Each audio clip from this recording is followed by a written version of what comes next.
This is CGTN, China Global Television Network.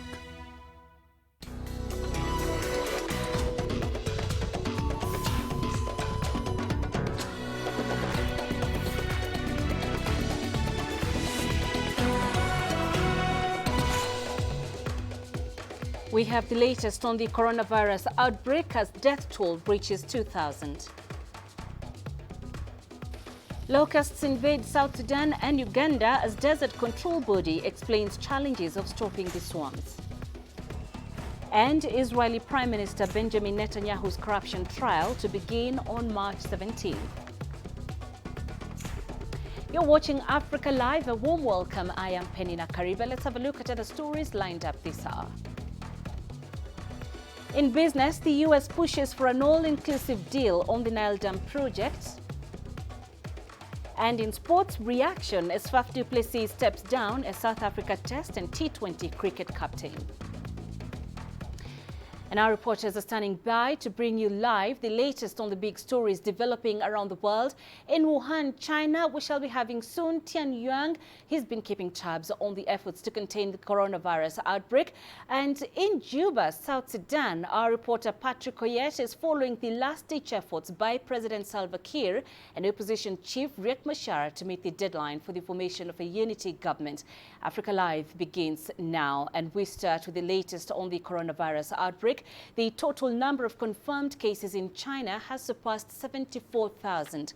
The death toll is now over 2,000, while more than 14,000 have recovered. The daily number of new confirmed cases in China has fallen to less than 2,000. The majority of confirmed cases are in Hubei province, which is more than 61,000. Around 70% of them are in the provincial capital Wuhan, where the outbreak began. Outside of Hubei, the provinces of Guangdong, Zhejiang, and Henan are the most affected areas, with each reporting more than 1,100 cases. Beijing has reported 393 and Shanghai 333. The virus has spread to 25 other countries, which altogether have reported over 900 cases. Japan is the worst hit country outside of China, with 1 death and 620 cases. Most of them are passengers on a quarantined cruise ship. As China gradually resumes business operations amid the outbreak, authorities are urging companies to implement proper prevention and control methods in the workplaces to avoid the spread of the virus. The prevention and control measures come at a critical time. There's a lot of pressure on businesses to restart their operations, but as long as we have proper prevention measures, we can effectively fend off the risks. We have set up an accountability system. Accountability must be at different levels of an enterprise. We also urge enterprises to implement scientific prevention and control measures. We are organizing the enterprises to give proper instructions to employees returning to work. Let's get the very latest from Wuhan in China. Our reporter Sun Tianyuan is joining us live from there. Tianyuan, new confirmed cases are reducing day by day. How is this reflected on the ground there in Wuhan?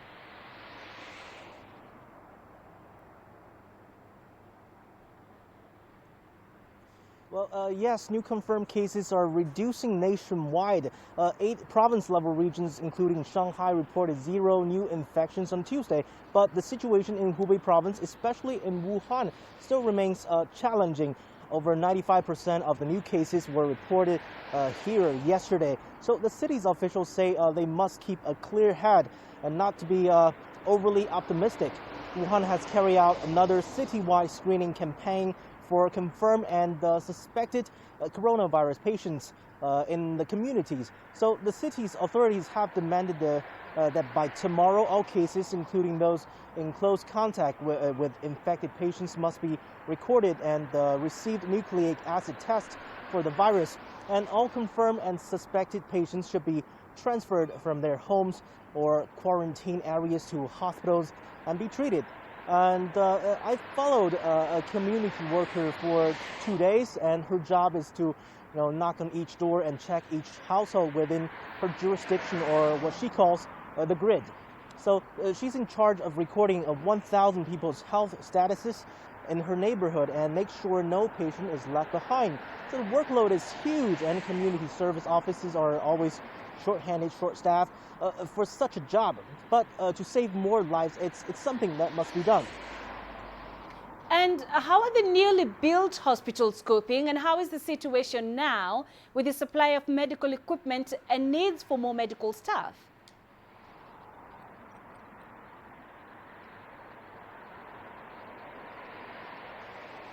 Well, Wuhan's newly built makeshift hospitals have received thousands of patients with mild coronavirus symptoms, but most of them can take care of themselves. So the city now has 12 fully operational makeshift hospitals. Together, they can provide about 20,000 beds. So now medical workers are moving in more equipment such as CT scan machines to better check patients' health conditions. So doctors can pinpoint the issues and eventually help these patients recover faster. Medical supplies have also poured into Wuhan from both home and abroad. Beijing also says it will further enhance production capacity to make more equipment such as protective suits, goggles, and masks. All right, Sun Tianyuan reporting for us live in Wuhan in China. Thank you very much. Now, the Chinese ambassador to South Africa says China has effectively managed to curb the spread of the coronavirus. Ambassador Lin Songtian was briefing the media in Pretoria on the latest update on the coronavirus outbreak. The ambassador says China is doing all it can to contain the virus within China and not let it come to Africa. CGTN's Sulisan Jamila has more. Through effective control measures and efforts by China, the spread of the virus is contained. That's according to Ambassador Ling Songtian. The ambassador says China is pulling out all stops, leaving nothing to chance, ensuring that the coronavirus is stopped in its tracks. The ambassador also outlined how China and South Africa have been working hand in hand to prevent the virus from entering South Africa. China has taken the most comprehensive, rigorous, and thorough measures to contain the epidemic in China and stop it from spreading out of China. I'm very happy to see China has achieved remarkable progress up to now, which fully demonstrates the extraordinary and outstanding leadership of the Communist Xi Jinping and the Communist Party of China.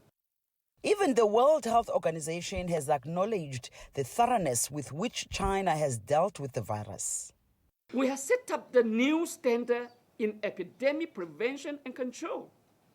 China's efforts are highly recognized and appreciated by the WHO and the UN and other international organizations and all the friendly countries, including South Africa. The ambassador also reprimanded the U.S. Secretary of State Mike Pompeo. Pompeo had made some remarks on China's political system and 5G technology. Songtian called Pompeo's remarks irresponsible. Since Mr. Pompeo criticized China's system, I cannot help asking him whether the American system can do the same or better than what China's system has achieved. We are living in one globe. We have no choice but to work together to build a community of a shared future for mankind. So when some people have some difficulties, at least we have to sympathize each other, to help each other, but not to fight each other. Ambassador Songtian made a commitment of ensuring that he keeps South Africa informed about the latest on the virus. Yudison Jumala for CGTN in Pretoria, South Africa.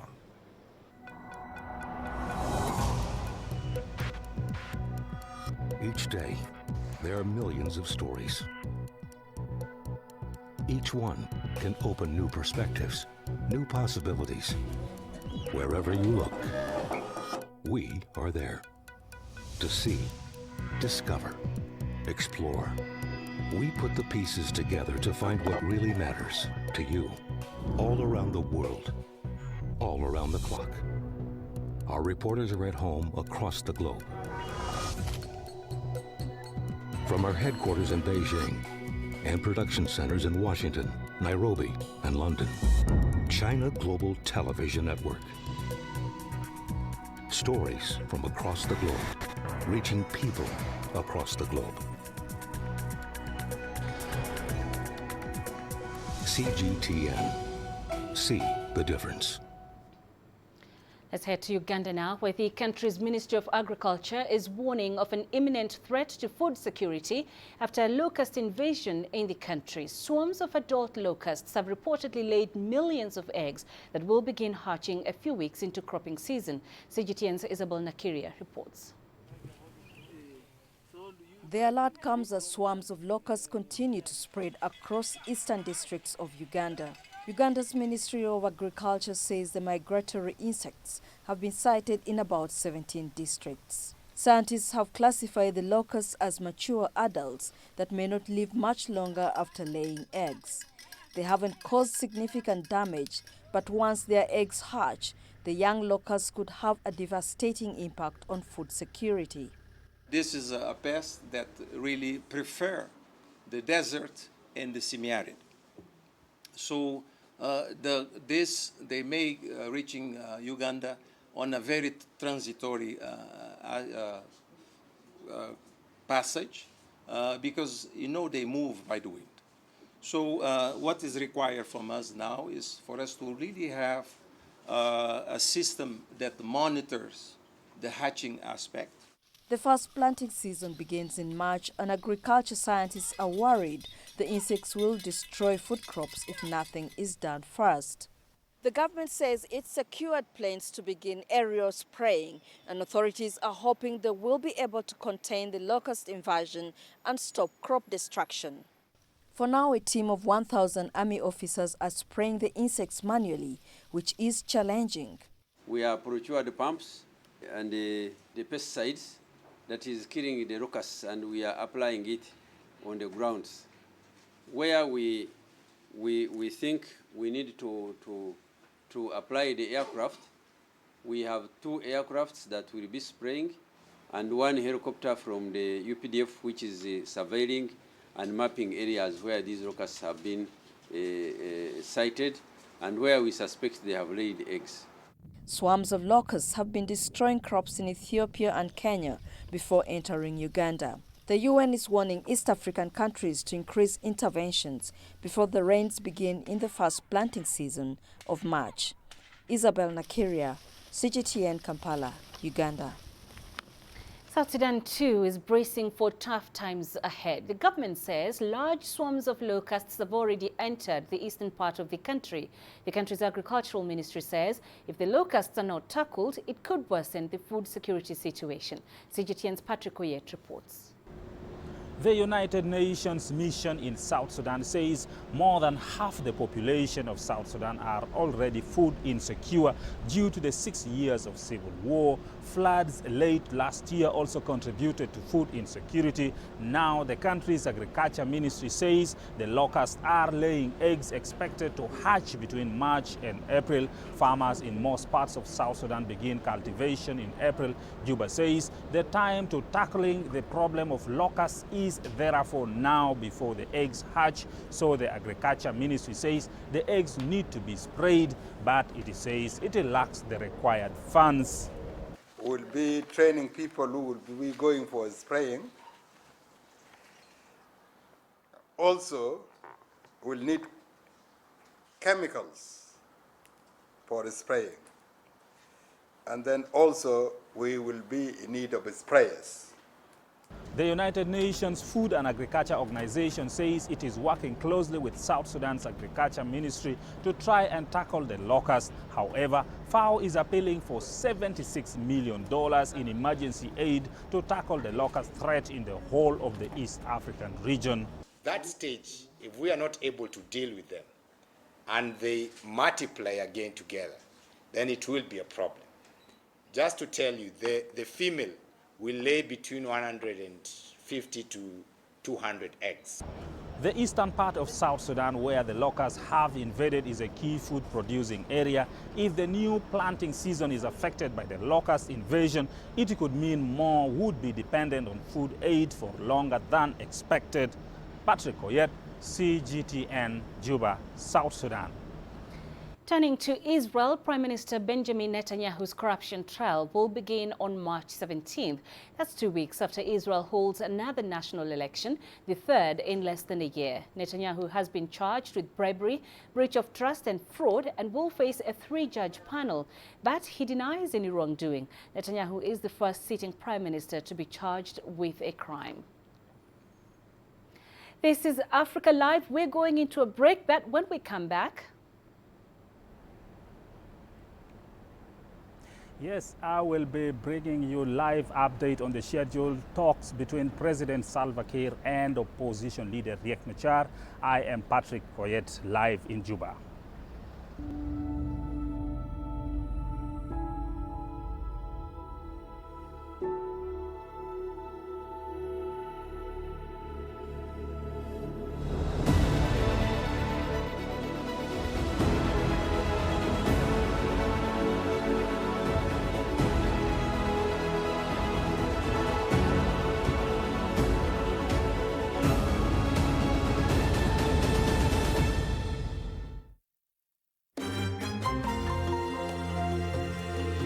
Africa Live.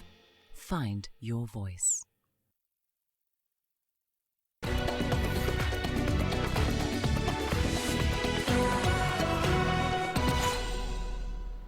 In South Sudan, President Salva Kiir is expected to meet with opposition leader Riek Machar today to try and resolve the pending issues on the number and boundaries of states in the country.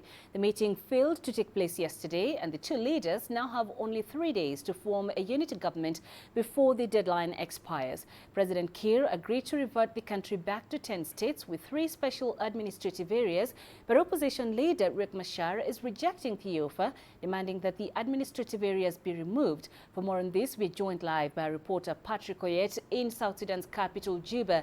Patrick, what is the latest from there? Yes, Peninah, the latest from here is that opposition leader Riek Machar is now in a meeting with his team first. He is in a meeting with his team to come up with a way forward. Meanwhile, President Salva Kiir has also called for an extraordinary Council of Ministers meeting. So he is also meeting with his team before meeting opposition leader Dr. Riek Machar.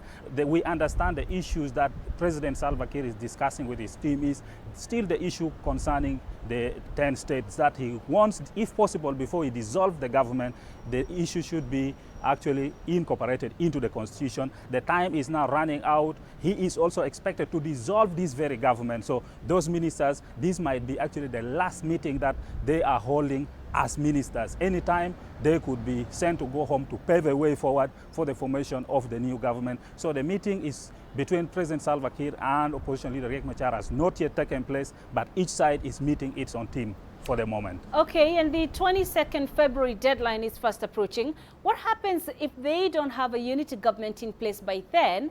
And what still remains to be done in this process?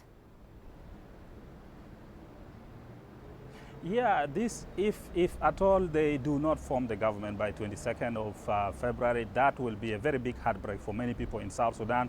Many people now, since the president reverted the country to 10 states, have been having high hopes that now the process would move forward. Opposition groups have also sent a positive sign to the people of South Sudan. They said they would actually work to ensure that the peace deal implementation goes as scheduled, the government is formed as scheduled, but still we will have to wait and hear from the two principals themselves. So if at all really the government is not formed, one, it is likely that many people who had gone to outside countries as refugees and returned to South Sudan because at least there is relative peace are likely to again leave South Sudan. There will be exodus of people leaving South Sudan. That is a likelihood. And also pressure from the international community is going to be very, very, very high if at all the government is not formed, because at the moment the East African regional body IGAD is calling for the government to be formed on Saturday as scheduled. The UN is saying the same, the Troika is saying the same. So if at all this fails, then we expect to see a lot of pressure coming to this government and the opposition groups as well.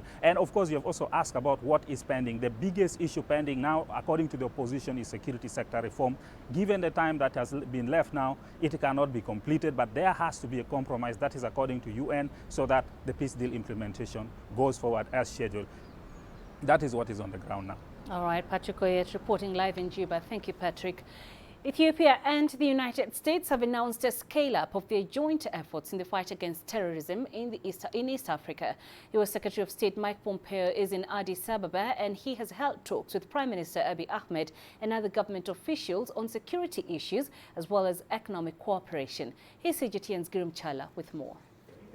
U.S. Secretary of State Mike Pompeo is in Addis as his final destination of his Africa tour. And already he's met Ethiopia's Prime Minister Abiy Ahmed and President Zewde. Later, Pompeo and Ethiopia's Foreign Minister Gedwan Dargacho told journalists the result of their talks, especially on cooperation to support Ethiopia's reform as well as peace and security. We have agreed to work closely, not only at bilateral level, but also in multilateral issues of mutual concern. The United States has reaffirmed its continued support to the ongoing Ethiopian political and economic reforms, promotion of peace and security. Our relationship provides a strong foundation for cooperation on matters of security. The Horn of Africa is a pretty dangerous neighborhood. We recommitted this afternoon to our shared fight against al-Shabaab and other Islamist terror.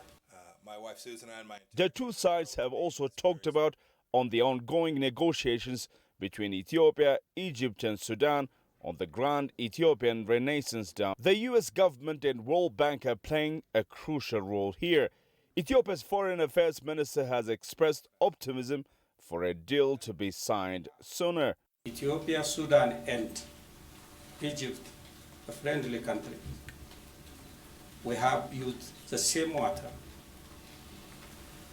The solution to reach agreement is everyone should understand the interests of others so that the agreement will be win-win. So we are continuing the negotiation in this spirit. Hopefully we'll reach agreement. Many Ethiopians still doubt the U.S. involvement in the process. Some even say Washington is imposing a deal that could hurt Ethiopia's interests.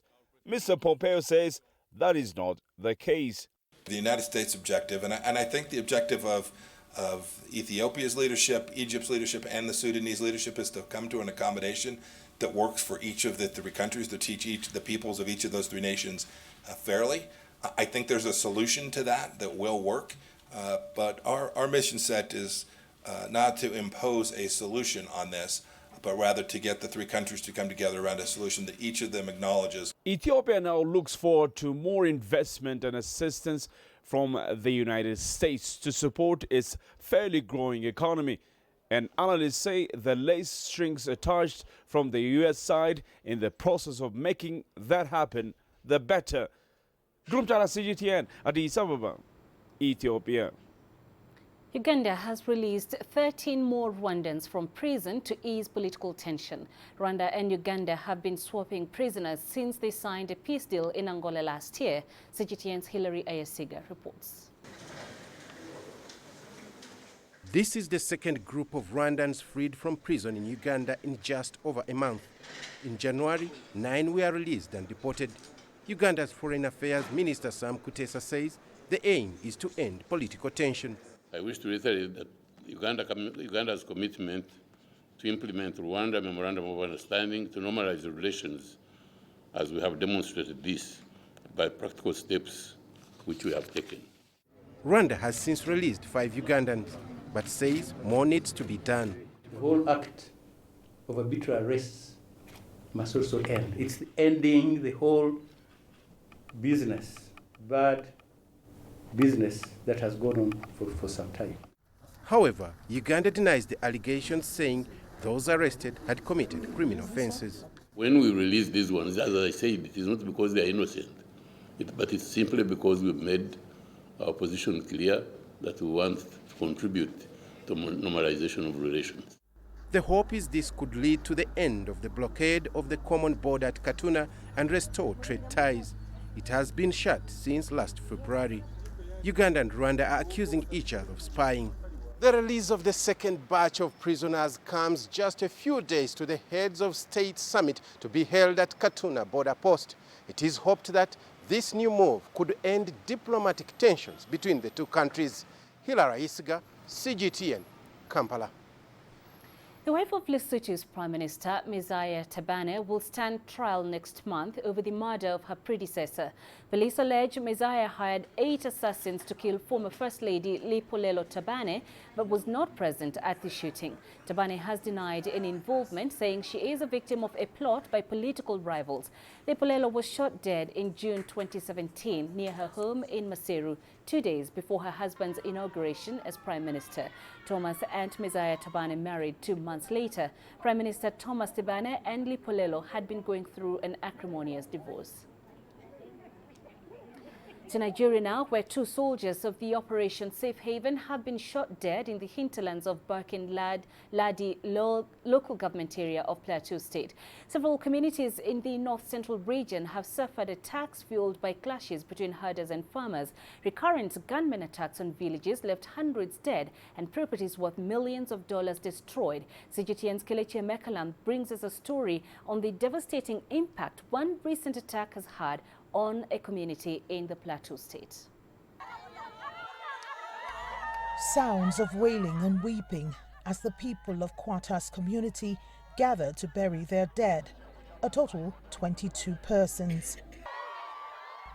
Gunmen, allegedly herders, were reported to have carried out an attack on the community. What's left are trails of the devastation, widows, orphans and razed properties. The attackers left many scampering for safety. 38-year-old Anna Tajan's husband didn't make it out alive. We were at home, suddenly we heard gunshots, then fire was burning down houses. We did not know what to do. The attackers were shouting and chanting. My husband was sick in bed and could not run with us, so he asked me to run away with the children. We started running into the bush with the children, not knowing where we are running to. When the gunmen arrived at our house and saw him lying in bed, they just shot him to death. For many here, like Anna, it's been difficult picking up the pieces. Coming to terms with the reality that her husband was murdered is bad enough. Worse still, the widow now has to fend for her 3 children with no source of income or roof over their heads. We used to have a wonderful time with my husband and family. Now he's not here. I don't even know where to start my life from. I am angry and very sad about everything that happened. For the people that did this evil thing to us, I leave them to God. Since the attack, the people have been living in constant fear and anxiety. With no means of defending themselves, they want authorities to do more to keep them safe. Series of attack. If not in this local government today, it's the next local government tomorrow. If not in this village today, the next is another local government. There is a need for community police, because this community police, they are the immediate security to the people. What was initially a farmer-herders conflict has spiraled into deadly planned attacks. It's predominantly in the northern region. It has claimed more lives than Boko Haram's insurgency in 2018. Hundreds of thousands have been displaced by the attacks. Kelechi Mekalam, CGTN Plateau, Nigeria. On to Libya, where the Tripoli-based government of national accord has suspended its participation in ceasefire talks. This after General Khalifa Haftar's forces shelled a port in Tripoli. Haftar's Libyan National Army claims it hit a Turkish cargo ship loaded with ammunition and weapons coming from Turkey into Libya. Turkey is one of the main supporters of the UN-backed government of national accord and accuses Haftar of violating a ceasefire agreement. CGTN's Mikhail Bradavid has more. On Tuesday, in a statement on its Facebook account, the Libyan National Army claimed to have hit and destroyed a Turkish cargo ship loaded with weapons and ammunition at the port of Tripoli. Shortly after, a statement by the UN envoy for Libya, Ghassan Salame, confirmed an attack did take place at the port, but did not provide any further details. Salame stressed that the truce between the Libyan National Army and the Libyan Government of National Accord was not stable.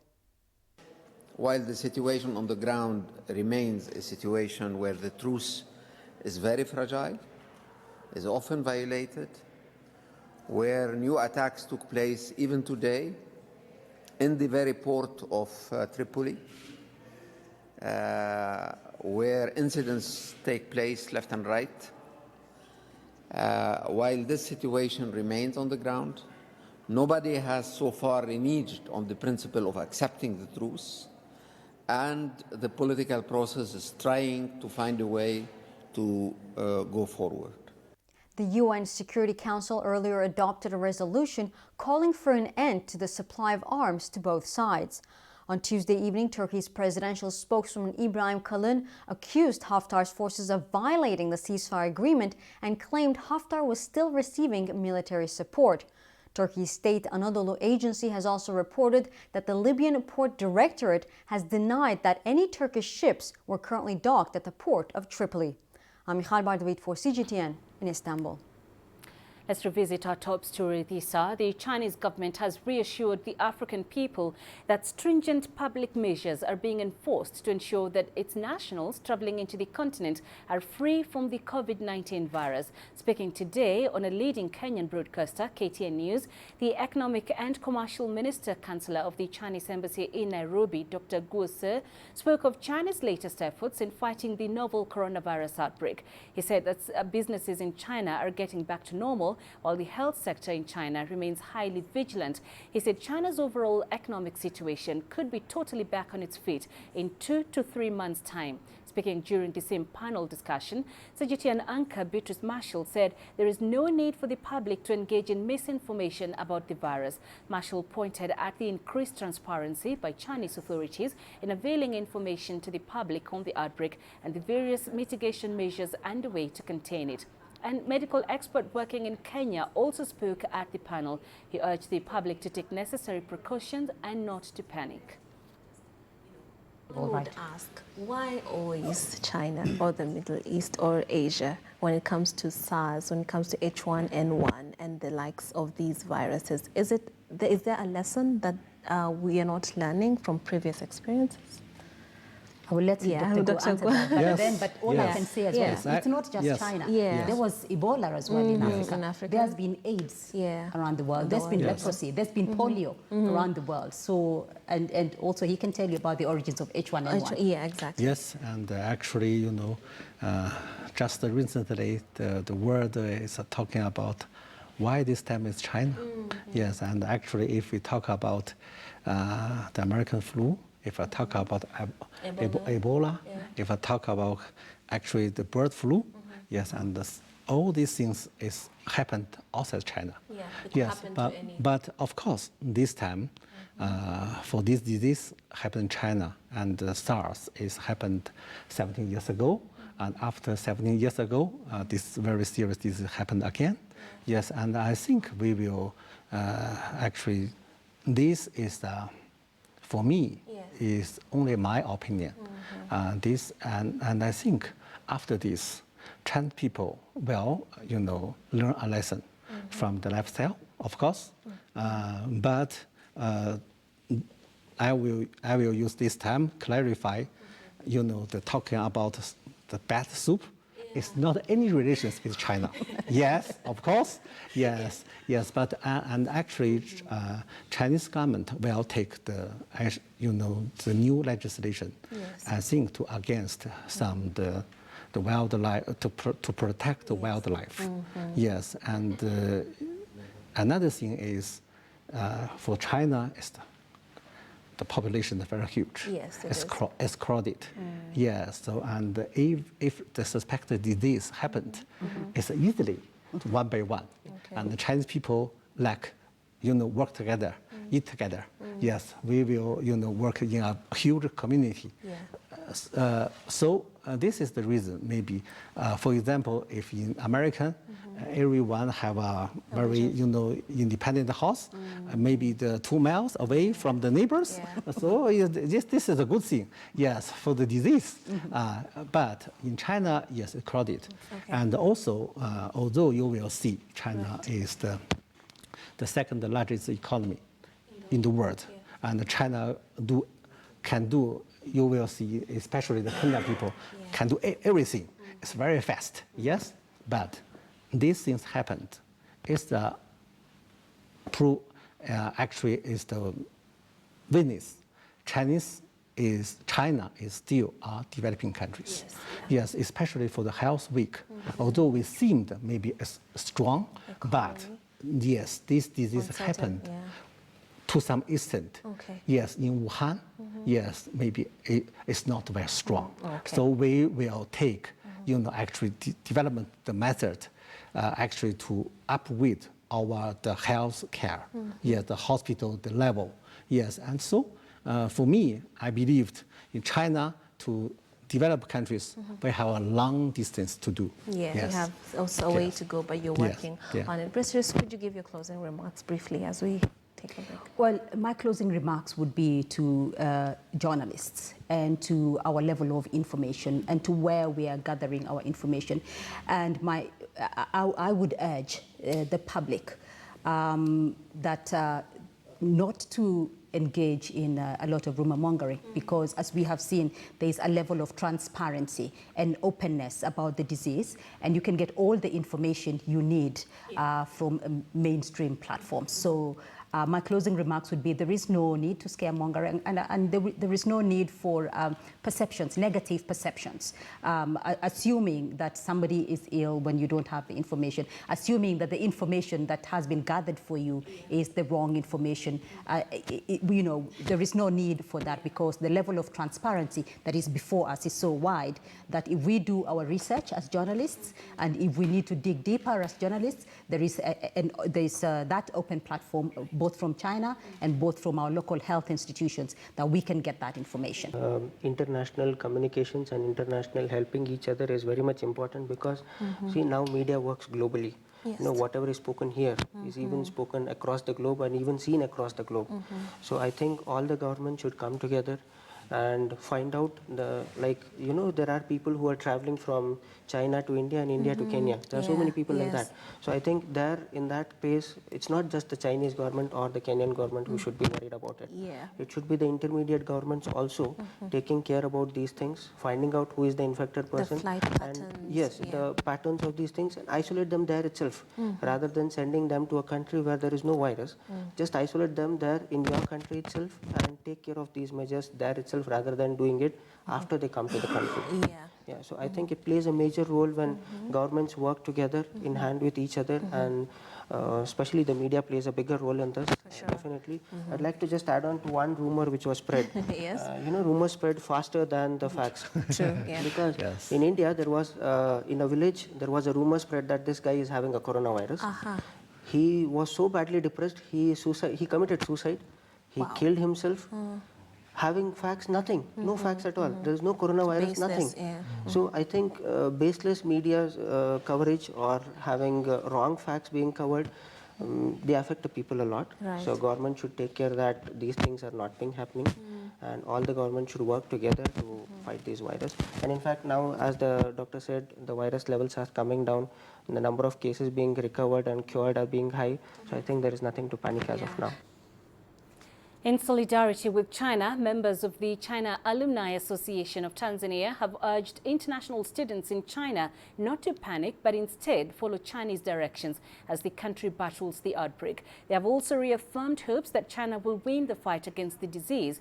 Tanzania has more than 4,000 students studying in China, and 1/10 of them are in Wuhan, the city of total lockdown. It is a global problem, and it has to be dealt with globally. The Chinese have been actually mostly affected, but now that it's no longer just a Chinese case. It's not a unique case for the Chinese. China should be supported, definitely, there's no doubt about that. During my stay in China, there was also an outbreak of a disease. That time it was in 2003, I think, SARS. we could only rely on the information given by the Chinese government through the International Student Office. But we were very sure that what the Chinese government were giving us was for the sake and the security for we foreigners and also Chinese and everyone who was in China. What I'm optimistic about China right now is that they have the capacity to do research. What we are seeing today is that those who are skeptical about the Chinese people should look at this as an example of how strong they are and how focused they are. You're watching Africa Live. Coming up in business news.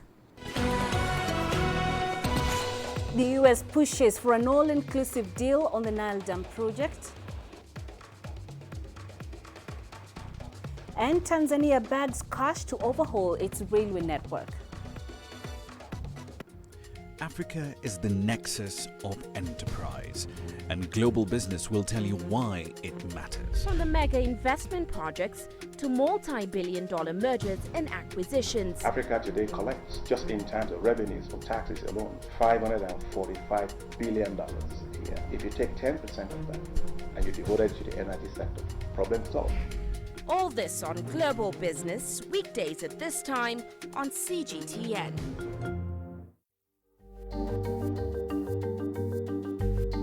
Africa Live. Find your voice.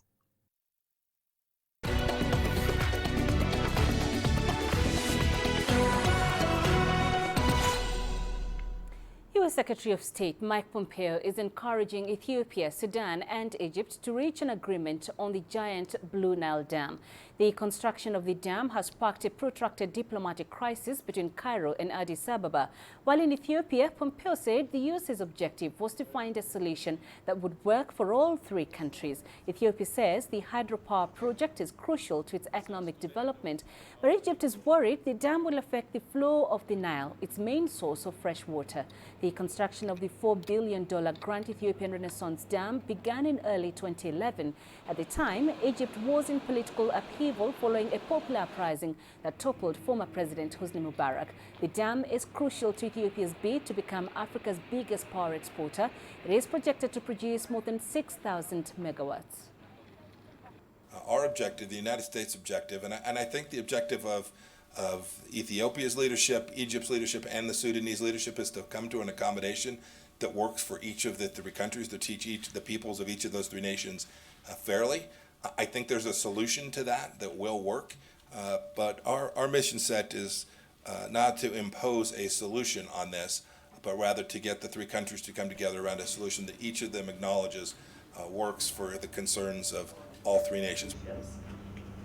South Africa's ailing power utility Eskom urgently needs cash to stabilize its ballooning debt pile. Eskom's new CEO, Andre de Ruyter, expects the funds to come from a rise in tariffs or new equity. The utility supplies 90% of South Africa's power, but it's struggling to meet demand. Its bid for a big electricity tariff increase was rejected by a court this month. Eskom had proposed to hike tariffs by 16.6% from April 2020 and a further 16.7% from April next year. The proposal for an urgent rate hike followed an error by the regulator NERSA, which in 2019 set Eskom's tariff rises between 9.4% and 5.2% successively from 2019 to 2022. On to Tanzania now, where the government says plans for completing the second phase of the country's biggest railway project are underway. It has signed an agreement to secure an almost $1.5 billion loan from 17 lenders. When complete, the railway is expected to improve trade by providing much-needed transport into the country's regions, as well as connect other landlocked East African countries to the Dar es Salaam port. CGTN's Daniel Kijo has more.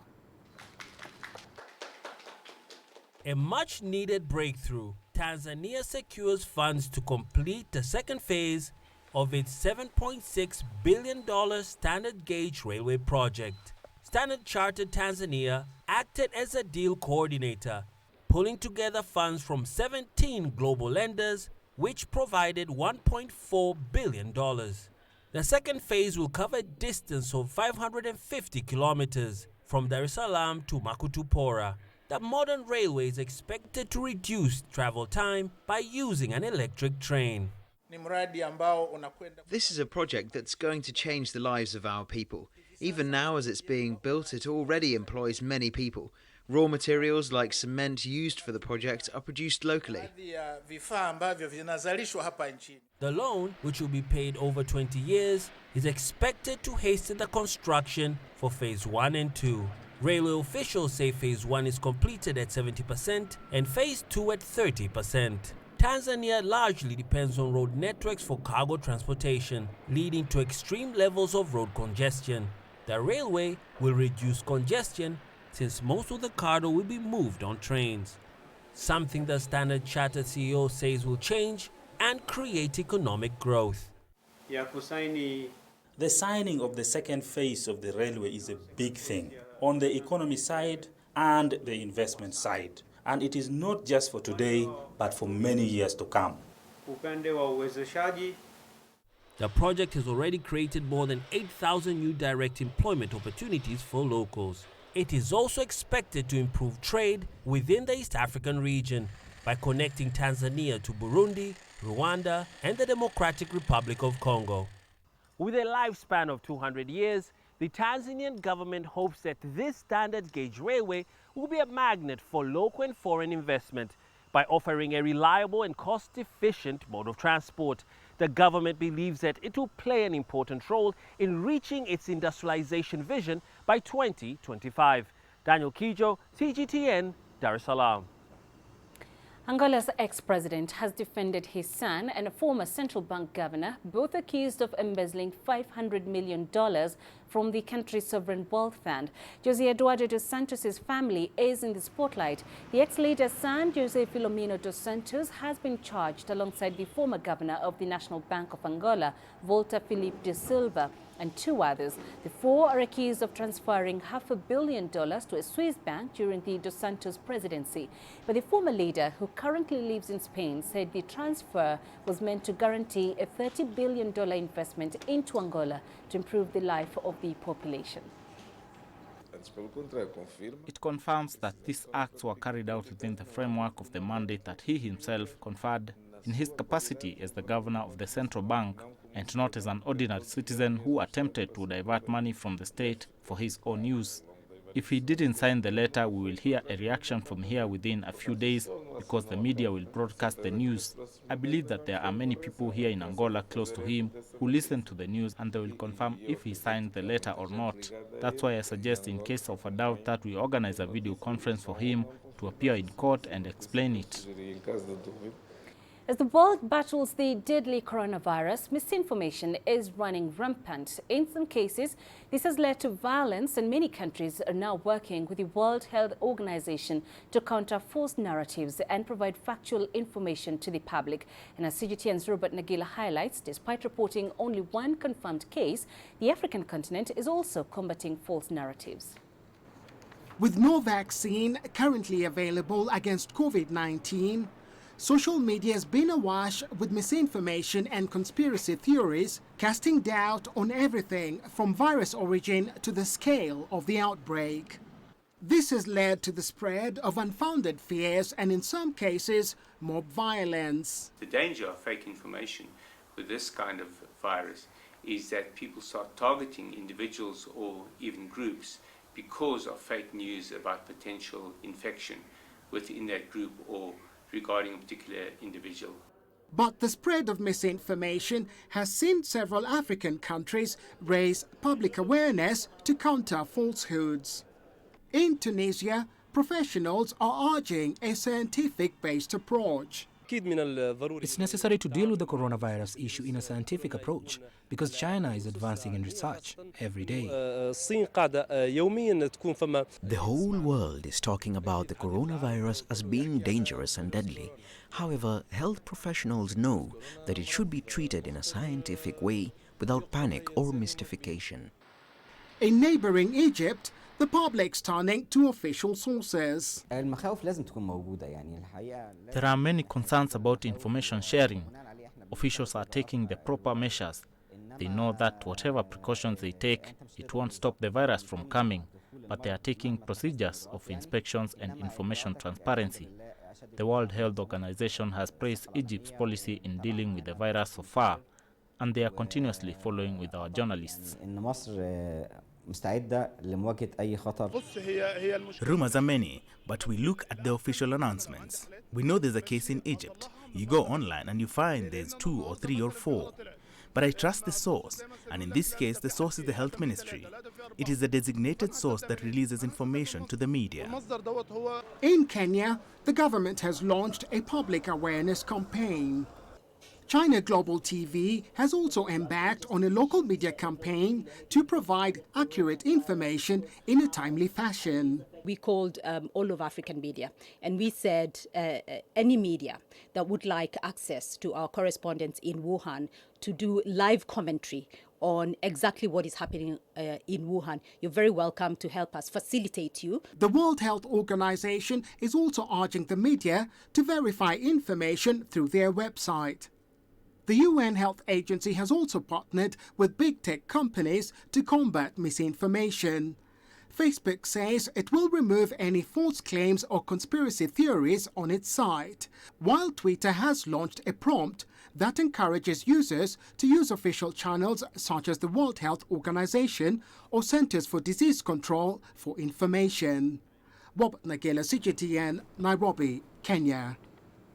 And coming up in sports. Reaction as Faf du Plessis steps down as South Africa Test and T20 cricket captain.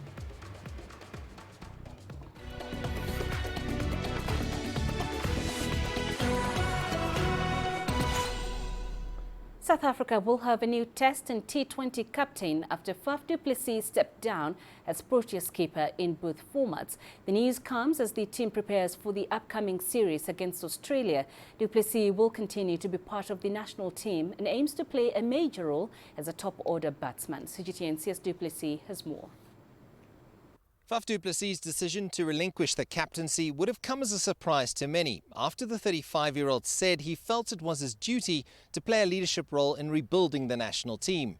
But even though he won't be carrying out the official captaincy responsibilities, he hopes to continue contributing to the team with bat and with his experience. He felt he needed to step back to facilitate the emergence of a new crop of leaders in the team. Du Plessis, a class act with a bat, wily skipper, formidable foe and gentleman, led South Africa in 36 test matches, 39 ODIs and 37 T20s, winning 69 of the 112 matches in all 3 formats. He returns to the T20 squad along with Kagiso Rabada for the opening encounter against bitter rivals Australia on Friday at the Bullring in Johannesburg, and the opposition captain Aaron Finch has had nothing but praise for the former South African skipper. He's been a great servant for South African cricket as a leader for such a long time now, and taking over in some difficult circumstances. I think the way that he led South Africa, he should be very proud of what he's achieved. Du Plessis holds an impressive record in T20 cricket and has not been dismissed for single digits in his last 10 innings. He will be key to the Proteas and will bolster an inexperienced batting lineup against the Australians in the 6-match series. Du Plessis may no longer be the captain, but he will still bring plenty to the national team, as well as a calm head in pressure situations. For now, Quinton de Kock will lead the team in T20s and ODI cricket and could well be the man to captain South Africa's Test team. CS Du Plessis, CGTN, Johannesburg. We turn to action from the last 16 of the UEFA Champions League, where Atletico Madrid got past Liverpool 1-0 at home to draw first blood after their opening leg. Liverpool had only lost once in cup competitions this season and sit top of the Premier League by 25 points, while Atletico are fourth in La Liga, coming in with 1 win in 7. But they took the lead when Saul Niguez pounced after the red fields to clear a corner. The midfielder with his second goal of the competition this season. Liverpool tried to get back on level terms 10 minutes later, but Mohamed Salah's effort was diverted over by Felipe. With 20 minutes left, Renan Lodi nearly doubles Atletico's lead, but his long-range shot was just wide. Alisson did not seem to have it covered, but the game ended 1-0. Reds boss Jurgen Klopp will not be too worried given his team's comeback history in the competition, with still plenty of work to do in the return leg at Anfield. This was not the best game because we didn't win any trophies, but it was so emotional. There are nights you never forget, and this is one of those. The best team in the world came here, undefeated for so many games, and we beat them. We haven't qualified, but we beat them, because in one game, we all have a chance. In the other Tuesday night's last 16 clash, Dortmund drew first blood against PSG at a packed Signal Iduna Park. The French club are 10 clear at the top of Ligue 1 and welcomed back Neymar, who had been missing with a back problem. Dortmund sit third in the Bundesliga and are still in the hunt for the title. All the goals came inside 8 second-half minutes. In form, new signing Erling Haaland scored the first in the 69th minute for his 10th goal in just his 7th appearance. At $21.6 million